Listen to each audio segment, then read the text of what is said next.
Hellblade Senua's Sacrifice is a beautiful puzzle action adventure game focused on Norse mythology with an undertone delving into the discrimination of fear of those with mental illnesses in the Middle Ages.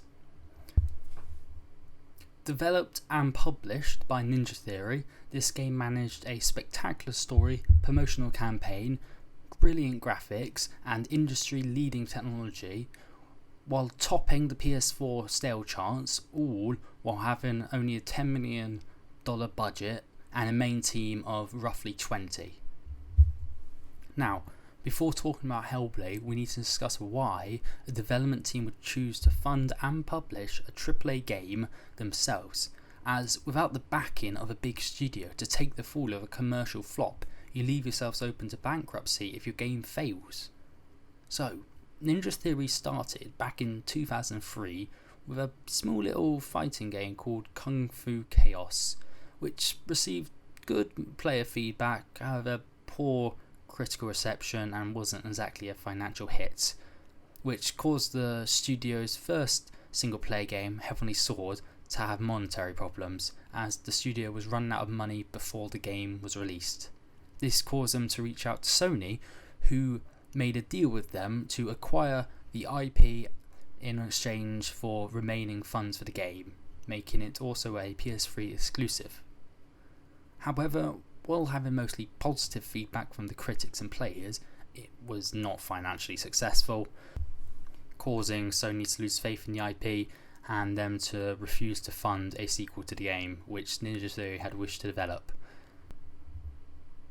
Because of this, Ninja Theory was forced to abandon the IP and then chose to work with Bandai Namco Games for their next game, Enslaved Odyssey to the West. But like this previous game, it received positive feedback but was a financial flop again. This caused Bandai Namco to lose faith, so now after this, Ninja Theory still decided to work with another publisher, Capcom. However, this time they decided to not work on a unique IP, but work on one of Capcom's IP, creating a reboot for the hit series Devil May Cry. However, this was probably the developers' worst experience yet, as they were tasked with putting a Western spin on an Eastern Asia game. And while this went well with critics, it was massively rejected by fans, to the point where Ninja Theory received death threats for the changes they made to the franchise. So after all these trials and tribulations, it's understandable why Ninja Theory decided to work alone for Hellblade, and the development of this game really seems like a passion project, which is easily viewable as the devs create an extensive dev diary from all the way back when they announced the game in 2014 to its release in 2017. And this diary demonstrates the changes and adaptations that were made in order to create a AAA game without the large budget and team behind it. As this game was mostly filmed in mocap with only 3 actors, 2 stunt performers and 1 main actress, Melina Jurgens, whom it turns out was only hired by Ninja Theory as a video editor, however ended up doing test plays while they looked for a professional actress. However, due to her pretty incredible performance, she was asked to play the character in full, and this, along with some industry leading technology allowing her performance to be translated in real time to the screen, has led to one of the strongest characters in this industry. Now, this game is immensely helped by its use of audio rather than visual characters, which allows for such a limited cast. Now, the game focuses on Senua's psychosis and overcoming the trauma of witnessing her partner and village be brutally murdered by Vikings. And in order to capture this psychosis, the dev team reached out to some communities who suffer from psychosis and other illnesses involving hearing voices and hallucinations, which allowed them to create a pretty damn realistic view of their experiences, which is helped along by voices such as veteran actor Stephen Hartley from the likes of Dark Souls, Greedfall, Witcher 3, and alongside a theatre group called Rash Dash, which really creates a sense of many characters fighting inside Senua's head, wishing to influence her actions. So, anyway, let the gameplay commence. We are first introduced to Senua through a conversation with the leading voice in Senua's head, who acts as our narrator, as we have our first experience of the plethora of voices inside Senua's head. Oh, she heard us. There's no going back.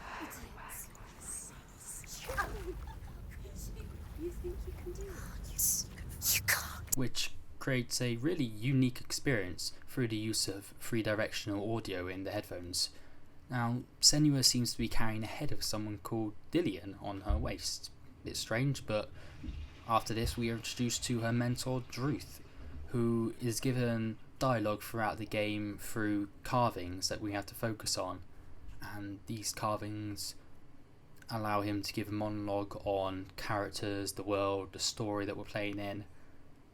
And through the first of these stones we learn that we are trekking to Helheim, the Norse land of the dead, in order to reunite Dillian with his soul.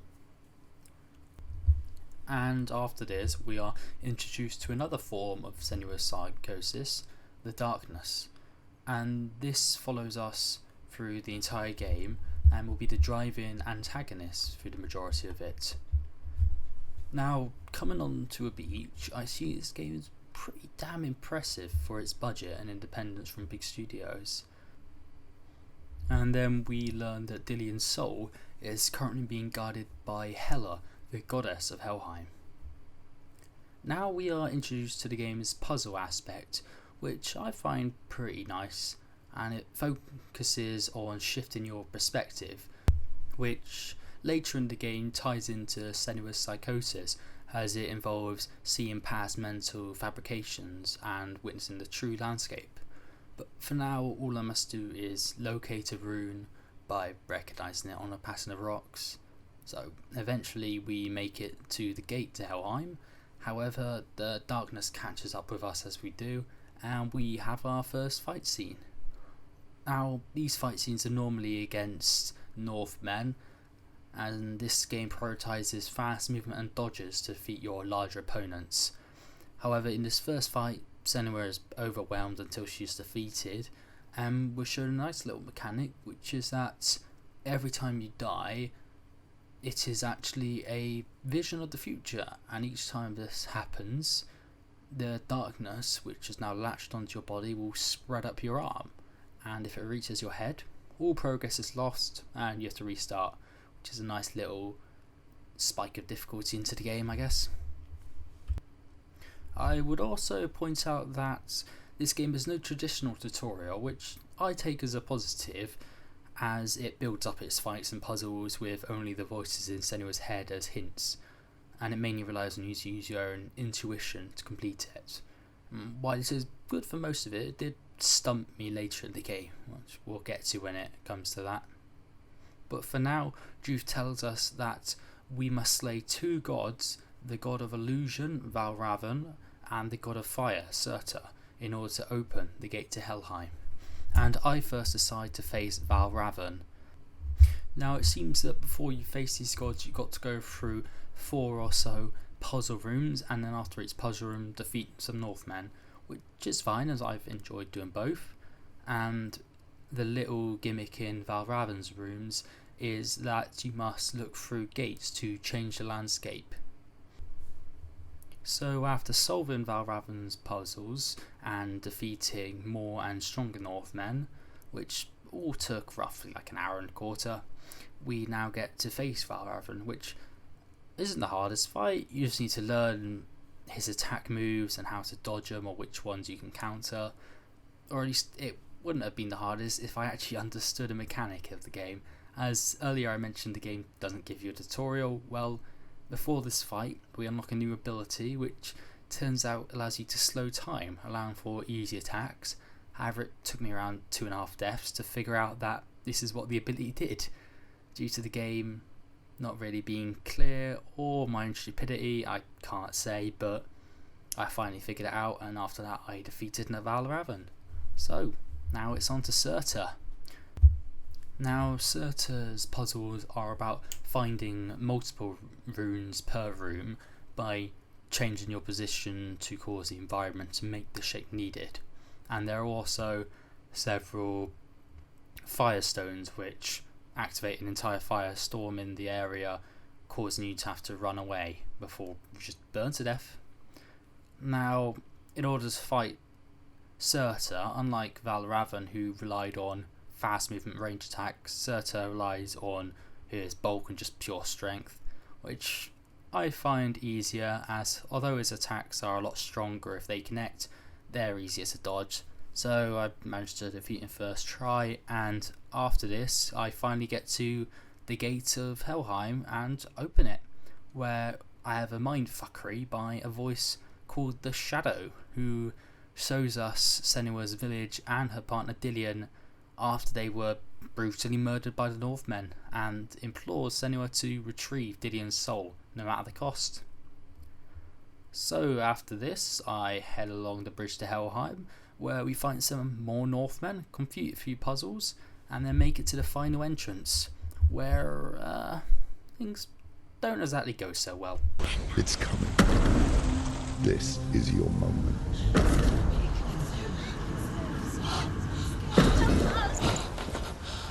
I'm sorry. I can't watch this. What are you doing? You're showing weakness. You're not a warrior. You're a disgrace. The gods will punish you for this. Pick up the sword. Pick it up. Fight the darkness. Fight it. She's scared. Get up. Get up. Get up and fight.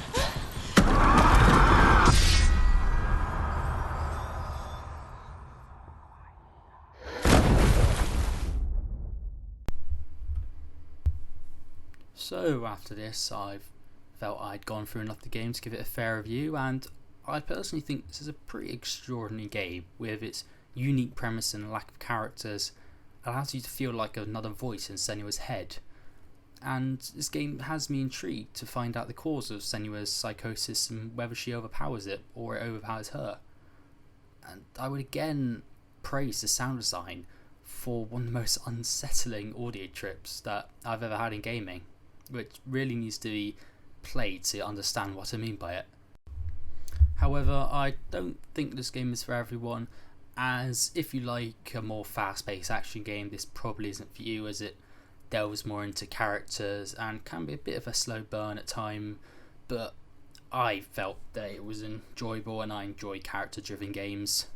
And I'm also happy to say that a sequel is already underway, as Ninja Theory partnered with Microsoft to release Senua Saga Hellblade 2, with a hopeful release date of early 2024, and seeing as they're partners with Microsoft, it will be an Xbox exclusive, but it will have a much larger budget and team, so hopefully they don't get dragged under as Microsoft has done to a few fair games recently, and it turns out well.